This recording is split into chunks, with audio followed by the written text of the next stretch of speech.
Bonjour à tous, aujourd'hui je vais vous présenter le Canadien de Montréal pour l'année prochaine, donc l'édition 2025-2026.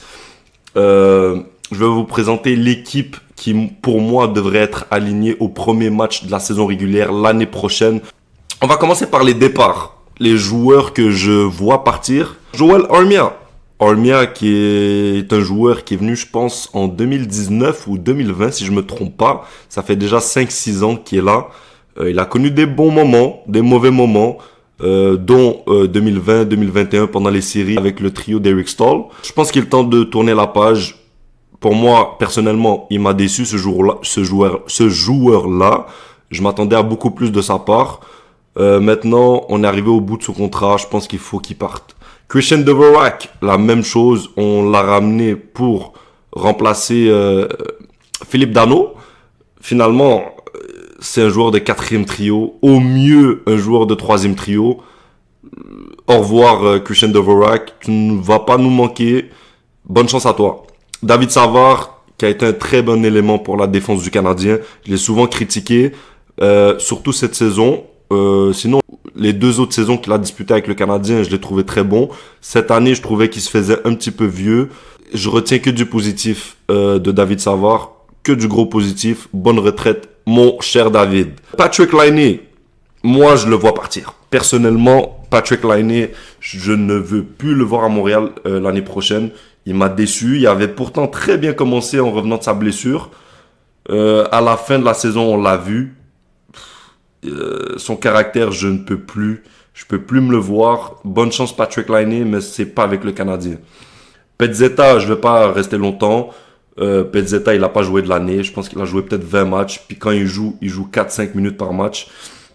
Est-ce que je pense qu'il va se trouver un contrat de la Ligue nationale? Non. Bonne chance à Michael Pezzetta. J'espère qu'il va se trouver un contrat, mais je pense que ça va être plus direction de la Ligue américaine pour lui. Mike Madison, je sais que ça va faire beaucoup parler pour Mike Madison. Je vais m'expliquer plus tard. Vous comprendrez, je pense. En tout cas, Logan Mailloux. Je pense que ça va faire parler aussi, même s'il y a beaucoup de gens qui le voient partir, mais j'en reparlerai aussi plus tard. Et Joshua Roy, vous comprendrez aussi plus tard. Les arrivées, qui je vois arriver avec le Canadien l'année prochaine. Le premier, Tage Thompson. On a besoin d'un deuxième centre. Pour moi, Tage Thompson n'est pas un deuxième centre, c'est un premier centre. Mais avoir Suzuki comme premier centre et Tage Thompson comme deuxième centre, ça serait parfait. Parfait. C'est un gros gars, 6 pieds 6, donc il répond au problème du size. 6 pieds 6 avec Demidov qui est 6 pieds 1. C'est du size. Ça serait parfait, un fit parfait. Je sais qu'il y a Crosby aussi, mais Crosby, je trouve qu'il a 37 ans. Puis j'ai vu les offres que les gens donnaient, que certains chroniqueurs donnaient, comme 3 choix de première ronde et Michael Age. Pour moi, c'est du n'importe quoi. Le gars, 37 ans. Tu vas le ramener pour 2-3 saisons, c'est parfait, mais jamais je vais payer ce prix-là pour Crosby de 37 ans. Jamais. Florian Xhekaj, pour moi, sur un 4e trio, il serait parfait. Je sais pas s'il va être prêt pour l'année prochaine. J'espère qu'il le sera. Jouer Xhekaj et son frère dans le même alignement, ça serait incroyable. On a besoin de 16, on a besoin de robustesse. Xhekaj serait incroyable sur un 4e trio. Cody Ceci, David Savard va partir. Ok, je vois Mike Madison partir aussi. Donc, on a besoin d'un deuxième défenseur droitier. Cody Ceci, pour moi, serait parfait, un fit parfait pour le Canadien. Il est en fin de contrat avec les Stars de Dallas, si je me trompe pas. Il serait parfait sur un top 4. En attendant que le prochain David Rambacker progresse, prenne du millage. J'ai pas envie de faire commencer David Rambacker sur un top 4 directement. Je préfère le rentrer doucement sur une 3e paire, le faire jouer 14-15 minutes et par la suite, s'il performe, s'il continue son développement, pourquoi pas le upgrade et le faire rentrer dans le top 4 plus tard. Donc, ça c'est mes 4 arrivées. David Rambacker et Xhekaj, c'est pas des arrivées, mais c'est des nouveaux joueurs dans l'alignement. Donc, les transactions et signatures. Pour ramener Tage Thompson, ça va pas être gratuit les amis. Donc, qu'est-ce que je donne pour Tage Thompson? Je donne un choix de première ronde le choix de première ronde qu'on a cette année, qui est 16e, plus un choix de deuxième ronde, plus Logan Mailloux. Logan Mailloux, je crois en son potentiel. Je crois que ça va être un défenseur top 4 dans la Ligue nationale. Mais pour recevoir, faut donner. Logan Mailloux, je suis pas son plus grand fan. Je l'aimais beaucoup avant, mais je trouve qu'il n'a pas forcément eu la courbe de progression qu'il devait avoir. Donc c'est pour ça que je donnerais Logan Mailloux dans un trade pour Tage Thompson. Les gars, pour donner, il faut recevoir. Donc choix de première ronde, choix de deuxième ronde, Logan Mailloux. Je donne Mike Madison parce qu'il faut équilibrer les contrats. Mike Madison a un contrat d'à peu près 5 millions. Sa dernière année de contrat. Faut pas oublier qu'on a Lane Hutson qui joue à droite. Moi, je ne veux pas voir Lane Hutson jouer à droite l'année prochaine. Je veux le voir jouer à gauche. Et t'as Caden Goulet. Pour moi, t'as tes deux défenseurs gauchers dans ton top 4. Mike Madison, c'était droitier. Jamais de la vie, je le mets dans la transaction. Mais aujourd'hui, Mike Madison est à sa dernière année de contrat. Il a 31 ans. L'âge, pour lui, c'est pas un problème parce que Madison, avec son style de jeu, peut jouer jusqu'à 35, 36, 37 très facilement. Mais on l'a vu cette année, il n'y a pas eu la même saison que l'année dernière. En même temps, Lane Hutson est venu, donc il lui a pris des points. Mike Madison, je l'aime beaucoup, mais malheureusement, c'est pas un droitier, c'est un gaucher. Et on a déjà Hutson et Goulet, et je veux les faire jouer à leur poste. Et on a vu Goulet l'année passée à droite. Moi, j'ai pas aimé Goulet à droite, je le préfère 1000 fois mieux à gauche. Donc, c'est pour ça que je mets Mike Madison. Et eux, ils n'ont pas forcément besoin de Mike Madison. Mais ils prennent Mike Madison, ils peuvent le réchanger après, ils peuvent avoir encore un choix de première ronde pour Mike Madison. Et Logan Mailloux, c'est un joueur que Buffalo a besoin. Parce que si vous regardez la brigade défensive de Buffalo, ils ont deux défenseurs gauchers élites, Owen Power et Rasmus Dahlin. Donc ils ont besoin de défenseurs droitiers. Donc c'est un fit parfait Logan Mailloux pour eux.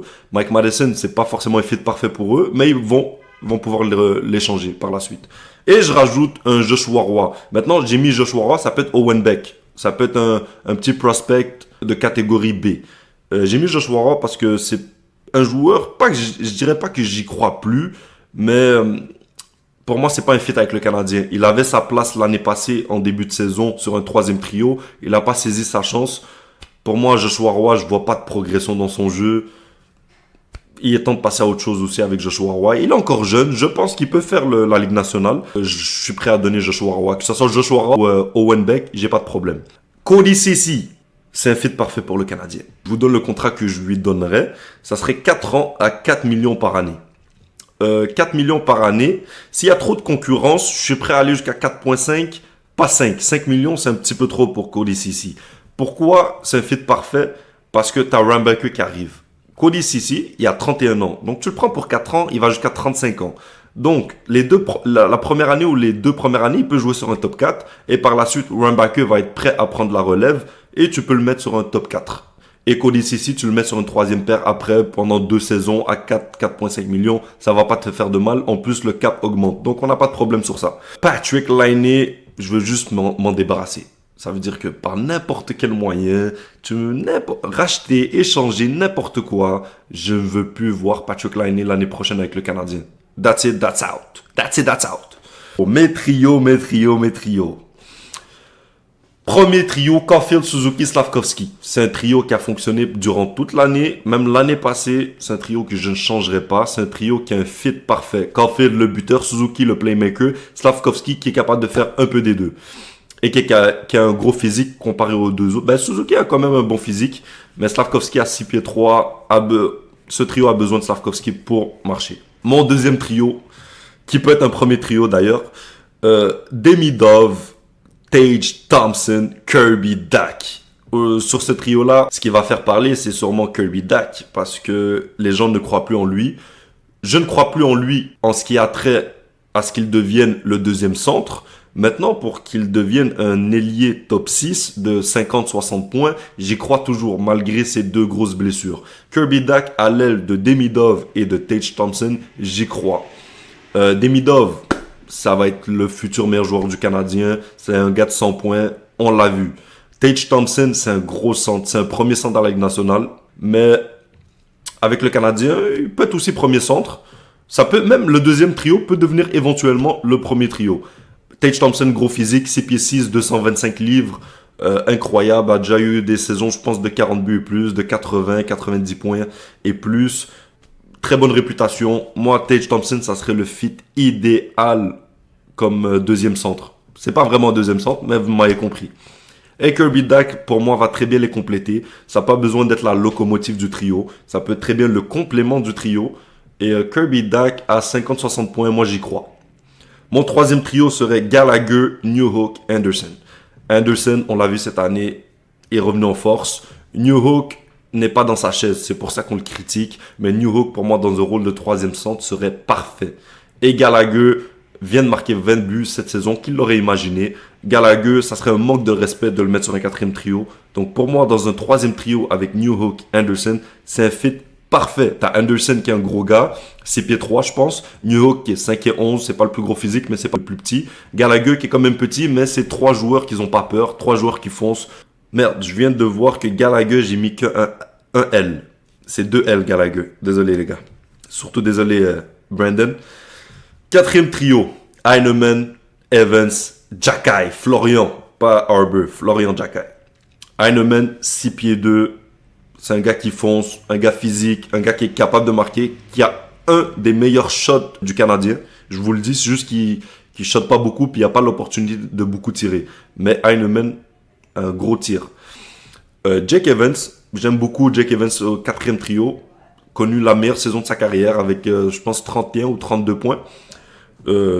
Quatrième centre, c'est parfait pour Jake Evans. Et tu rajoutes la recrue Florian Jackay qui va nous ramener de la robustesse, du gabarit à 6 pieds 3 je pense, ou 6 pieds 4, à peu près 200 livres. Il va prendre encore du coffre, mais on a eu un problème face à Washington en ce qui a trait au 16 pour frapper. Donc Jackay va nous ramener tout ça, c'est parfait. Et extra, j'ai mis Kapanen, je sais qu'il est jeune, mais ça peut être un 13e attaquant. Je vois pas le potentiel en Kapanen, à part que ça va être un futur joueur de quatrième trio. Donc comme extra, j'ai mis Kapanen. J'ai mis 3 petits points parce que sûrement que le Canadien va signer un joueur de quatrième trio. Donc je laisse place au doute et à l'imagination. Et maintenant, mes trios à la défensive. À la défensive, oui, ça se dit. Okay. Goulet-Carrier, pour moi, c'est une paire qui a fonctionné l'année passée. Excusez-moi. Goulet-Carrier, c'est une paire qui a fonctionné l'année passée. Kaden Goulet, incroyable défensivement, c'est une bête. Carrier, incroyable. Je m'attendais vraiment pas à ça, je le connaissais pas. J'avais déjà entendu parler de lui, mais je le connaissais pas avant qu'il vienne au Canadien. Une bête, défensivement, c'est une bête. Donc Goulet-Carrier, ça serait vraiment ta première paire contre les meilleurs trios adverses. Hudson Ceci. Hudson, j'ai pas à vous le présenter. Il est incroyable. C'est notre meilleur défenseur. 66 points cette année. L'année prochaine, je m'attends à 75-80 points. Je pense même 1 point par match pour Hudson. Tu le mets avec un défenseur défensif de gros gabarit qui est Cody Ceci à 6 pieds 3, je pense 210 livres. Ceci, ça serait incroyable cette paire-là. Ceci jouerait à peu près 20-21 minutes. Hudson jouerait 22-23. Carrier 20-21 minutes. Goulet 22-23. Donc tu aurais un top 4 qui joue plus de 20 minutes chacun. Ça serait incroyable. Et la troisième paire, tu as Arbor Jackay et Rambacker. Jackay, moi j'ai confiance en lui. J'ai confiance en son développement. Il est pour moi irremplaçable dans l'alignement du Canadien. Il doit être là à tous les matchs. Et Rambacker, tu le ramènes sur une troisième paire avec un Jackay. Je pense que ça peut très bien fonctionner. Rambacker, sa force, c'est la défensive. Donc, je pense qu'il n'aura pas de problème. 15-16 minutes par match, c'est parfait pour Rambacker. La même chose, peut-être un petit peu moins pour Jackay à 13-14 minutes. C'est un fit parfait. Une très belle troisième paire. Et comme extra, t'as Strobel. Bon, c'est la fin. C'était mon alignement 2025-2026 pour le Canadien de Montréal. Si vous êtes d'accord avec moi, écrivez en commentaire. Si vous avez des changements, écrivez en commentaire. N'oubliez pas de vous abonner, de mettre un like et de commenter. Parce que je suis rendu un YouTuber maintenant. En tout cas, commentez, partagez, likez. Et si vous n'êtes pas d'accord, dites-le moi en commentaire. Sur ce, c'était Ali MNS. Peace!